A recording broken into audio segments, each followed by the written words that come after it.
Okay, thank you guys. So my name is Morten. I'm only 22 years old. I lived a year in the US, which you might tell from how I speak. But yeah, basically we started Zliide when we finished high school here in Denmark. Kind of with a vision about changing how we shop in store. It was kind of funny hearing Heini say how he got the idea for Vivino, got into the store, wanted to get some more information about the product, and I kind of had the same experience in Oxford Circus in London. Came into the store and I had to wait for almost 10 minutes to really just to get rid of my money to a person. I thought this can't be true. We have Amazon coming, we have so many things changing, online is growing, but we still have all these amazing stores where we love to go to try on products. So we kind of started working on that idea. So a little bit about, I'm just going to tell you guys a little bit about like what market we're in, and then later on about what we're doing right now with our launch and how we are dealing with users.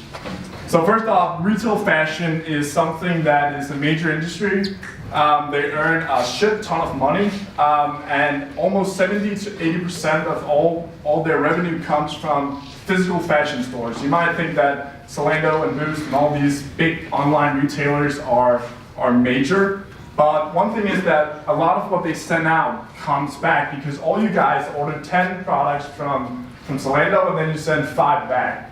And this handling and all this really is a lot of cost to the company. So they love to get people out into the store, Zara Nation and all those big brands that have stores. What we also see is that the consumer is changing. So the consumer is not what the consumer was 10 years ago, or even 5 years ago. 5 years ago, it was okay for me to wait in line for 5 minutes. That was okay. I had no choice. Today I can order an Uber just by a click. I can pay in Amazon, or I can pay with Google Pay just by a click. Everything goes so fast. And one industry that's not following this is the fashion industry, or just physical stores in general. We also see this with Amazon coming with their Amazon Go shops. So the bar is always getting higher and you have to follow, otherwise you'll be out of business. So what we see is a lot of investments moving into the retail tech area where we're trying to deal with some of that. So what we did is that we thought, hey, I want to get this product really quick. I want to get some information. Just like Heini said, information is really important for us. And I want to be myself. So my sister, when she goes shopping, she goes with either her friends or she goes with her AirPods in, listening to Beyonce or something like that. She does not want to interact with some store associate that's going to tell her the newest color is yellow, you would look so good in it. She has Instagram. She follows Kim Kardashian, she follows all these major influencers. She knows exactly what she wants. All she wants is to get the product as fast as possible at the most convenient way. So what we did is we thought, how do we get this in a secure way to move a product from the store and out really quickly? So we looked at this store and all products in Oxford Circus had this little stupid EAS alarm tag that's made of plastic. And what I noticed was that the only thing that really tells a consumer if the product is bought or not is either the transaction or if this tag is removed at the cashier. So I thought, hey, let's just build some hardware that releases once you pay for the product. And that's what we did. And then we made a store app where the cashiers can encode information into the app, or into the tag, sorry. I don't know if this has sound on. Does it play? I don't know. This is just a small video from our... Can we turn this? It's a little loud.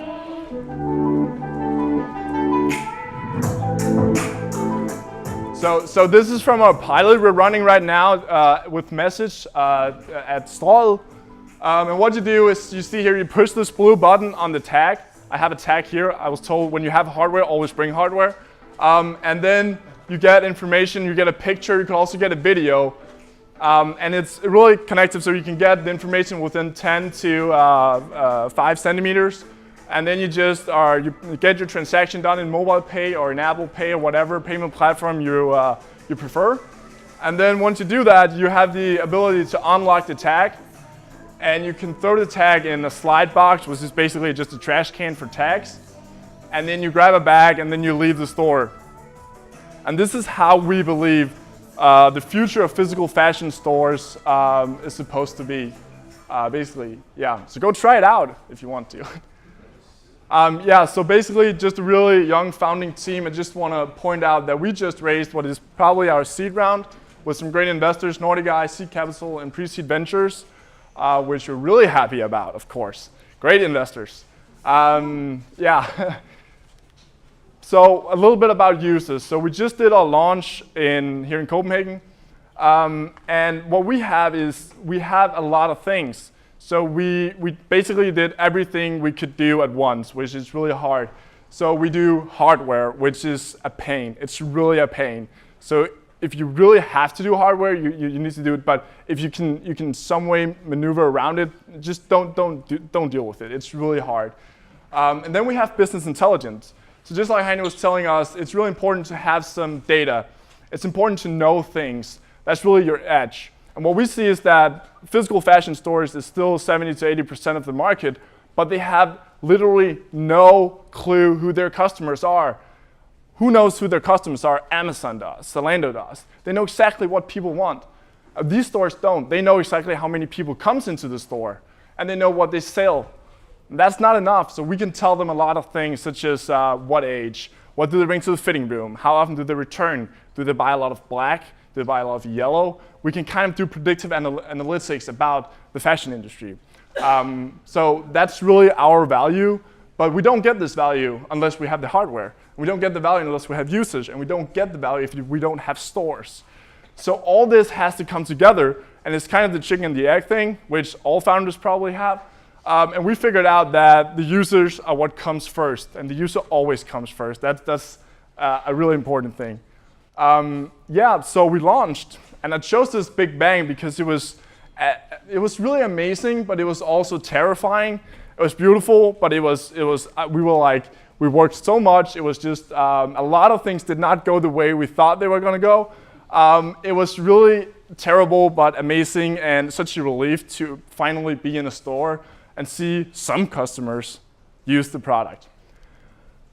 So this header up here is assumption is the mother of all fuck-ups. It's so important. One of my engineers told me this because what we did prior to launching was we had this thought, hey, we come with this amazing product. It's hardware. Look at what it can do. It's amazing. Of course people will use this when they get into the store. How can you not want to use this? It was like, of course, we don't have to do anything. We got some banners, we got some stickers. And it's like, this is all good. We'll just sit back, relax, wait for 1,000 users to come on the platform. And we're sitting there like first day. Okay, nothing happened. Bad day. We'll take the second day. We got 1 or 2 signups. We're like, okay, shit, what is going on here? We thought all these things were gonna happen by themselves, but they didn't. So we had to do something. And really, I just wanted this point to really, what you assume is often not the case, so really be careful about what you assume. And the best thing is just to learn by looking at the user and figuring out what they want. But so we had to do something. We had some investors who were looking at us really with nervous eyes, but we came back. So we used our product advantage to attract users. And we kind of had an amazing product, we thought, and users also thought that when they used it, but we just had to inform them about it. So one way we did that was also, as Heini said, with gamification. So we thought, hey, we have this intelligent tag, we can make a scavenger hunt. So we took like 4 products in the store, and we told people when they came in, so if you use this app, there's probably a free product somewhere. You just have to find the right tag. And then suddenly, people, or the younger people, were like running around the store, activating all these tags, trying to find this gift. And suddenly they found it, and they were like really excited about it and had an amazing experience with the product. And then we have one key that's really important for us is that we have to make employees love this concept. So really, some would say that this is just bringing in something and then make the employees sign their own death sentence and get fired if they push this product. But what it really is that we enable employees to sell more. We enable employees to be out on the floor to help the people that want help. We enable them to be in the fitting room. We enable them to do all these things And then when a consumer like me comes in and says, I just want this and I want to leave, they don't have to leave that customer who really wants the help. So we really had to, we spent almost a week to explain to employees how important it was for them to use the system. And finally, we got them to love it, and their sales increased. And they're like, hey, this is awesome. So the day after, we had a perfect day with the employees. They were like, we have to see how much we can sell through Zliide today. This is a competition. So we went from about transacting 1 or 2 products the first week of launch each day to having a week where we had one day where we transacted 107 products in store. And the important thing here is we're only in the basement. So now we're moving it upstairs later this week, I believe. We're moving it upstairs. But we saw over 100 downloads a day. We saw 107 transactions. It was just amazing. And people had that wow effect when using the product, which was also good for the employees because they thought they were giving more to the consumer. So it's always about giving consumers a wow effect. And then we had some older users who were like, I don't need that. I have my credit card. I love interacting with people, and I don't trust that Zliide thing. They have my payment information, all this. So what we did is, how do we get these users to also use the product? So we did something a little different. So we use mobile pay.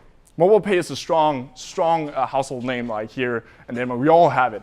So we said when they came in, we told employees, tell the consumer that they can pay with mobile pay, anywhere in the store. They're like, yeah, okay, I'll do that. You just have to get the Zliide app. But they still had in their head mobile pay because they trust mobile pay. So we used that to get the older generation to use the app also, and they had the same experience once they used it. You just had to convince them a little more by using something that they trust. And then the human push or herd mentality is really something that I never believed in. I just thought it was just someone who came up with it. But I saw a video on Facebook where someone put a piece of tape in the middle of the street. And then they had 2 actors walking toward this piece of tape. And once they hit the tape, they walked around it. And all the people that came afterwards also walked around this. So we follow what others do. It's really simple. We're all like a herd mentality. So important thing here is that we saw with the scavenger hunts was that it really made a lot of people push buttons in the store. And what that turned into was people coming in being curious. Hey, what's going on here? Something's going on. Something's not right here. People are interacting with their alarm tags. This is not right. I have to do something. So what they do is they look around and say, okay, there's something about an app, Zliide, something. I have to download that. So suddenly that mentality of following what others do became a reality, which was really, really interesting to see. Of course, you have to keep that momentum because when you open up the store, you have to do another scavenger hunt because there's nobody using it. But really, that was an important thing for us to learn, that we follow what others do.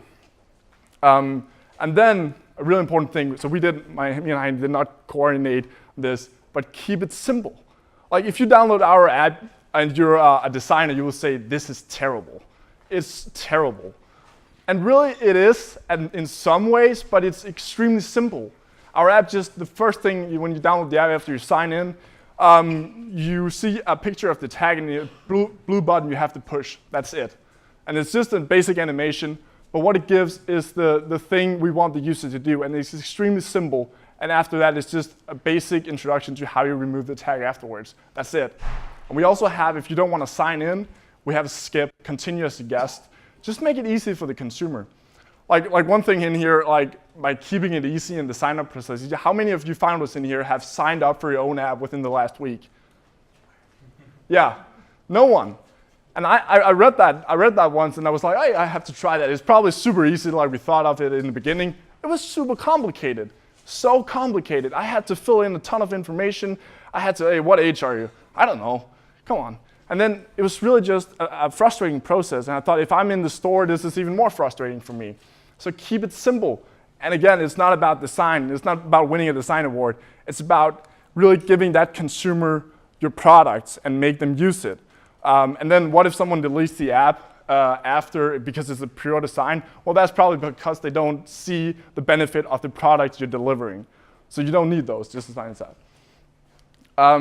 yeah, so what we will do ahead is communicate our vision. So it's not about, for us, it's not about features. It's not about how many things we can build on this. We will build something, but we will try to keep it simple. But it's a lot about how do we enable people to do something? How do we enable you guys to have a more convenient experience in store? That's what it is about for us. That's what we want to do. Make it more convenient to shop in store while giving you an experience. And that's really what we have to do, is communicate our vision, which is extremely hard to do. The good thing for us is that we have some advantages. As I said, we are in store and we have ambassadors, which are employees, and we can make them push the product to people and get them to use it. Just as I said, focus on benefits, not features. And then we want to build a bigger platform while keeping it simple. And this, of course, involves doing a rework of the app, and then at some point make it beautiful, make it a cool app, and build on some of the features that will enable you guys to have a more seamless experience while shopping online. So what we can also do is, that I walk into a store, I interact with 10 different products. And then I leave the store and I'm like, oh God, that black leather jacket I really wanted, I didn't get to get that one. So now you can just go into the app and right away buy that thing from us. So just making that omni-channel experience really seamless is something that we want to do, but we want to do it simple. So it's only 1 or 2 step process of doing that. And then again, focus on who is our target user. So as I said, that what we saw is that the younger people are more, they're more likely to download the app without us having to push that. So that's really what we'll go for here, is that we have some brands. We have 100 of fashion brands in the world, and we will pick out the ones that we know have this target group, so we can start working with them. So we will not, if we have a major brand that say we want this, but their target group is not the right one for us, because we have to pour tons of money into marketing in order to get those users on board. We would rather focus on the ones who want the product in the beginning and make them have some users who actually love what we do and can see the benefit.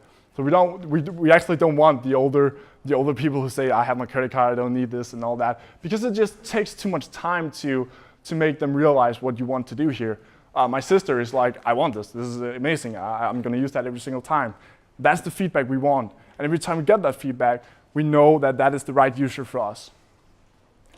Yeah, so learnings, users don't come by themselves no matter how good your product is. Like, sometimes they do. Facebook, I don't know if they came by themselves, but like there's few companies who get like user nirvana within day 1 or year 1. So really, assumption is the mother of all fuck-ups again. Don't assume anything. Go out and learn something about your users and build a really simple product for them to use. It's so important. Yeah, never underestimate the user and the onboarding. We have tons of apps on our phone, and really, how many of them do we use every single day? Not a lot. I think Nicolai had the list of the things we use a lot, but really, it's important to understand who is your user, and then really understand like what is it that makes your app different from other apps out there. So what we have is that we have some hardware which makes us different. So there's no one in here that can build what we build because you don't have access to the hardware. You can't just build an app and then interact with the slide tag. That's not gonna work. So we're unique in that way, but really find out how do you become unique. And that's really something that we focused on in the beginning a lot, to say how do we become this really simple thing, but also this unique thing that consumers understand within 2 seconds. And then make customers love you. I know this is a cliche, you heard it 100 times. Make customers love your product and keep it simple. It's better to have 10 customers who love your product than 100 who just likes it. But it's just so much true, because those customers are the one that you can monetize one day. And the more you have of those 10 customers that you can monetize, the better business you get, and higher valuations and investments and all this amazing things that we all want to get. But keep it simple. It's really a key thing. And once again, back to the design thing, that like we try to keep it simple, and our app is really simple. Just like think of Snapchat. Like the first version of Snapchat I got was terrible. It was not really a design It was not really that well designed. It had a really basic functionality, and we all knew how to use it first away. And that's really what drove the product also, I believe. Because I also have tons of apps that are amazing, but I have to do so many things in them in order to get the benefit of the product, and that's a problem. That's really a problem, because we only spend like 10 seconds on signing up to an app, and if we don't like it, then we throw it away. So really, at first moment, give them what you want to, like tell them what you want to tell them, and give them that product, and give them that wow feeling. Yeah, I think that's it. Was that a little short, or good?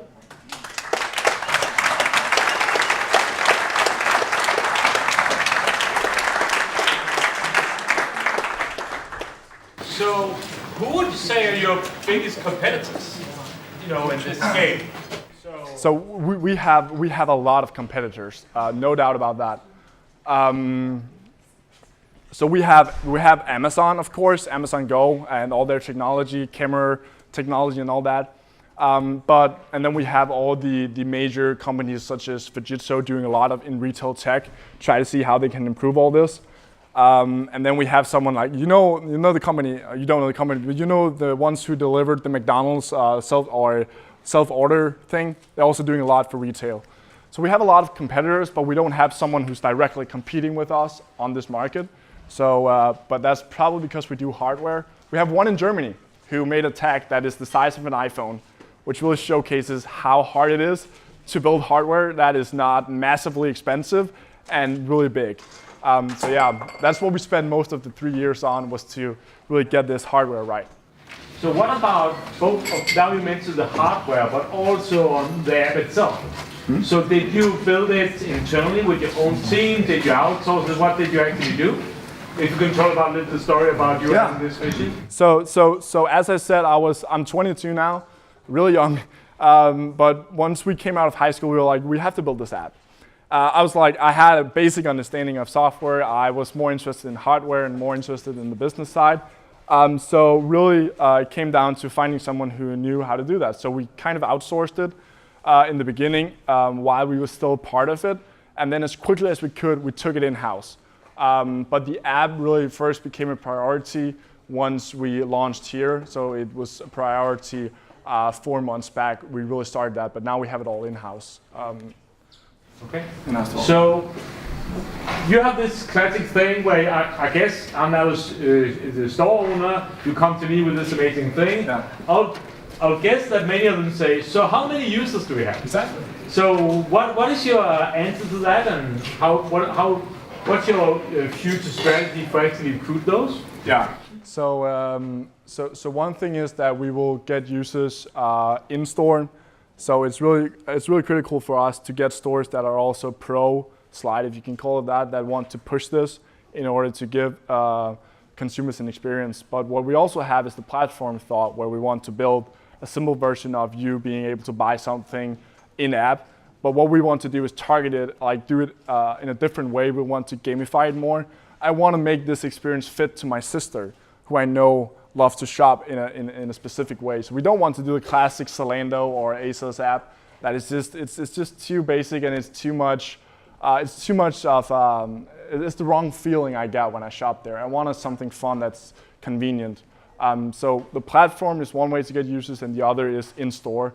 But we need critical mass of stores in order to get users, and you also have to, location-wise, it doesn't matter. Like if we had a store in Japan and one in the US and one in Europe, wouldn't make any sense if we had 20,000 users, because we would have them spread out across. So we have to really do that. So basically you say you're going after a niche first, so that will be then Copenhagen and teenagers, I guess, or younger. Yeah. Like I'm just curious, so the first shop you go into, right? Yeah. You go into and said, and that shop will of course ask, so how many users do you have? Okay, don't that many. How many shops are using it? And you say zero. Yeah. How did you pull that off? I went into the store and I said, you have a generation of consumers coming up now that are just like me, just like my sister, and they're going to be the super consumer in the future, and they're going to buy all your product. But look at how they're doing things in other industries. Like, look at how my sister would order a cab in San Francisco just by click. So I'm saying all these things are changing, and your store is basically the same. the most important, like the most revolutionary thing that happened in store was when we got a credit card in the 80s. And that's pretty much, it's been the same thing since that. I said, you have to do something. This is, and you have the chance to be the first one to get it. That's kind of like the fear of missing out thought that we use and still do. You mentioned it a lot, but here's actually a specific question: how long time you took to launch it, right? Because most of us who's been involved in hardware, we always say, "Oh my God, hardware, never again." So how long time did you actually spend on this? So we founded the company 3 years ago and started building there, and we have been through 100 prototypes, I think, which I all have stored. We bought a 3D printer and that was it, and they started prototyping and then got some experience in to help us out. But it took 3 years to build the hardware we have now and to gain the knowledge and the experience to build it and how to get it right. And then the app, building an app is of course, depends on how complicated you make it, but building our app is not really complicated, so that took like 6 months to build. So we kind of, like we did a basic app. We always have a basic app to test out and stuff like that. But really, the app we have now, we just built along the way. We knew that was not the critical thing. And how long time did you spend, or how long time did it take before you actually took funding in? So the first 2-3 years, was that self-funded, or no? When did you take money in? So when we do hardware, one thing is critical. That's funding. That's money. Because you have to make something that takes a lot of trial and error. So you do a lot of things and you burn a lot of money doing that. So we took money in already from, we had just an idea on a piece of paper and we took money in just to build something really simple. And I think the tag I raised another angel round with was like this size. And he was like, that is really cool, but you have to get it smaller. So that's what we did. We made it even smaller, and then we went along the way. So we always used our hardware to raise funding and said, this is what we need to do. But the hardware is also what really consumes a lot of the funding that we got. So one of the things that both Heini and you spoke about was this really about users loving the product. But how do you measure that? Because, are you basically measuring on this how many purchases, or how do you measuring these users, how happy they are with your product? Yeah. So one thing is that we could, it's a really good question. So what we have is that we have in the store, we have some employees. And the most important thing is that when we see employees coming to us, once we visit the store and say, this is great, we have to get this upstairs too. We have to get this out in the store and other stores too. I can sell so much more. I'm so excited about this. And the consumers are like, whoa. When I get that feedback from the employees, I know that the consumer has a good experience with it. And that is also what we see. They're kind of skeptical in the beginning, but then they get the wow feeling. Like, this is cool, clicks off, just like that. And how do you track that based upon, how many scans they do, how many? So right now it's such an MVP, and it's just in such a small environment that it's basically just, we look at the downloads and look at the purchases, and we do almost half of the store revenue, even though we're only on 30% of the inventory. So what we see is that employees are pushing it, but also consumers are using it. So that is one way we measure it.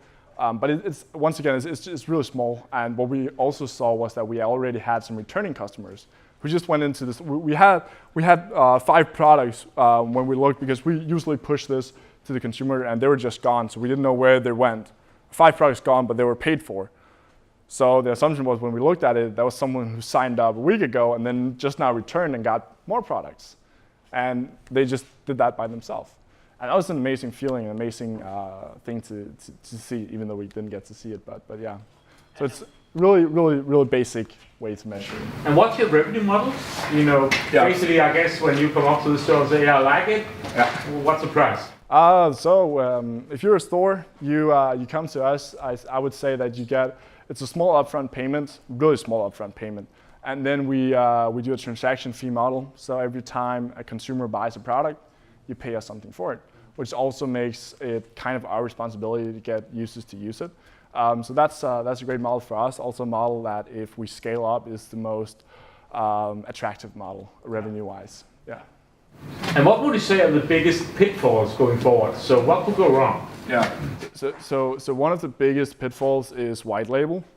So if you guys owned H&M, do you think you wanted to have a slide app in your store? Probably not. Would take some convincing. So one of the things that we see is that it will be a challenge to get the Zliide brand into the store, because fashion retailers are like children. Like first off, they hate each other, and they think they're all unique, and they're really like, it's just weird to deal with fashion retailers. We have someone here in the front who knows just how that feels. Really, yeah, that is one of the pitfalls. So we will start out in some of the smaller fashion brands, and then slowly move up once we get users and traction. There's also one question here regarding that niche you have. Mm-hmm. So basically, that's an issue that you have this niche, going out to the store, because I guess the store many of them have, broader audience, right? Mm-hmm. And then you basically say, hey, we only go for this niche. Mm-hmm. Is that something that creates a problem for you, or? Not really. I feel like we will attack the niche in the beginning, and then slowly we will move. We'll move forward. It's kind of like Facebook or Snapchat. Like the first ones on Snapchat was my sister, and then I got on, and now my parents are on, which is weird. But it kind of moves that way, right? So you have to have someone who is the front runner of this. And if my parents were the first one who used it, I probably would not get the ad afterwards. So it's kind of like this. You probably all saw this learning curve. That's kind of like what we're trying to do now. Focus on someone who can give us the value, and then slowly move up. Yeah. There's also a question about why use hardware? Why not use a simple QA code or something else? So basically, one thing is security, which is really important for retailers. You have some really expensive products in store, and you have some good margins. So losing a product is often associated with a lot of cost. And most retailers are they're in love with their EAS tags. So the more they can click on, the more they love it. And the other thing is, the good thing about EAS tags is that they now have created a thing where you cannot have a store without EAS tags, because if you don't have tags on, things will get stolen. And the thing is, with QR codes, there's no way of really making that secure. We have a competitor who has an RFID in the hang tag, which means that you can scan a QR code, pay for the product, and then when you leave the store, the backend updates the gates. So it means this RFID with ID number 1 will not trigger once I leave. And they tested this in the fashion store, and one funny thing was that after a few days, consumers realized that if this hang tag, I need to get this off when I get home, right? I can just pull it off. Yeah. So they thought, hey, what if I do that in the fitting room? I can leave and it will not trigger. So kind of theft went up, and they were thrown out right away. So it's really important to have something that's secure when you deal with fashion. And the final question regarding your funding, right? Because you mentioned that you're raising, right? Could you just briefly elaborate on, when did you raise funding and how much? First source of funding was a business angel. We almost made the biggest mistake in my life. We almost sold a lot of the company to, he was from Iceland, a fisherman with a lot of money. We thought, hey, he wants to give us some money. We want to build a product. He was like, I need a lot of the company. And we were like, fine. And we had all the documents ready in this, and then we pulled out at the last minute. And then we were like, okay, now we're screwed because we don't have any money. We want to build the product. And then we were really we had this terrible evening. We were sitting at the office, and we were just like, what are we going to do now? We just blew this chance, and it was like, we should have taken the money. No, we shouldn't. And they were like, so two of my co-founders were like, hey, you know what? Fuck this. I'm going to go to a wine tasting. He went to a wine tasting kind of thing, just a local thing. And then they came back, and me and Kasper were still working at the office. Like, hey, we found an investor. I was like, fuck you. No, you didn't. I'm in a bad mood. Don't trigger this. It's like, yeah, it's true. I was like, okay, right, set up a meeting. I was like, they can't do that. They didn't meet an investor at a wine tasting in a small town in Neuland. But they did. And the cool thing was, he knew a lot of people in the fashion industry. He knew a lot about data. He knew a lot about logistics. And he was like, I'll give you a lot of money and an okay valuation, because he knew not to ruin the cap table from day one. So that was kind of luck. Can you say that? It was. And then we also went to the bank and kind of put in some ourselves, which really started it all out. Good thing, bring something to the table. If you're not technical or you're not don't have anything. Money talks. That's really for investors. Money talk. If you come with something, they will also come with more. That's really important. How much did we raise? 500,000 Danish crowns, with a piece of paper and a small 3D printed prototype. That didn't work. Cool. Yeah. So thanks a lot, Morten. Thank you.